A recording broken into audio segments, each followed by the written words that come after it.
Buti na lang ang Diyos, kahit na nagkakasala tayo, hindi galit sa atin. Ayun.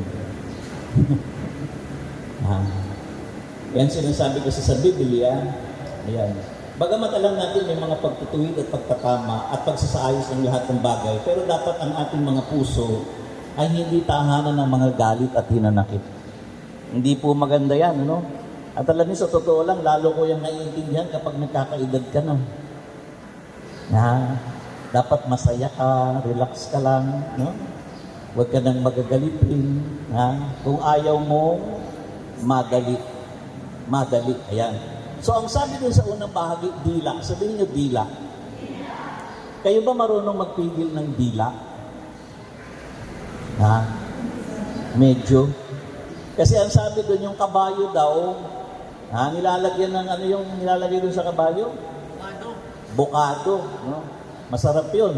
Abukado. Masustansya. So, yung maliit na bukado, kayang dalhin yung kabayo. At yung barko daw, kahit na anong laki, ay dinedirektahan ng maliit na timon.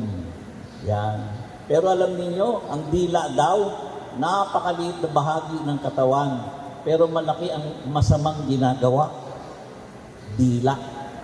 Sabi ko naman, Panginoon, ano naman ang kinalaman ng dila sa karunungan? What is ano yung relationship ng tongue at ng wisdom? Kasi alam niyo ito, di ba nag-aral tayo? Nag-aral ba kayo? Elementary, high school, tapos yung mga magulang nyo, tinuruan din kayo, di ba? Anong ginamit nila sa pagtuturo? Anong ginamit sa pagtuturo? Dila. Di ba? Pagsaway. Kaya nga ang Biblia sinasabi, it is useful for teaching, sabi doon, correcting, rebuking, and training. Dila yung salita ang ginagamit. Kaya ang hubog sa atin, mga kapatid ko sa Panginoon, ay depende sa dila na nagturo. Kaya alam niyo ang simula ng James chapter 3, pag binasa niyo kasi ako natutuwa pag binibigyan ako ng tema, halimbawa verse 17, binabasa ko ng buo At ang sabi doon, huwag daw maghangad na maging guro. Kasi, doble ang parusa.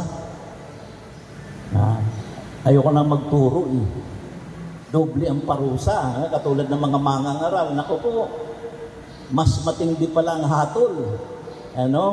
Siyempre alam natin tayo lumaki sa hubog sa mga turo na ating napapakinggan. Kaya lahat ng ating mga pananiniwalaan ay bahagi po ang mga pagtuturo na yan. Pero iba pala kapag ang pagtuturo galing sa Diyos. At iba din ang karunungan na nanggagaling sa Diyos. Di ba?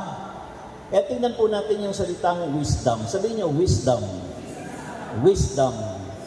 Ayan. Ano yung sabi ng James chapter 1 verse 5? Sabi, ang sino mang kulang sa karunungan, humingi sa Diyos, sapagkat siya'y saganang magbigay at hindi nanunumbat.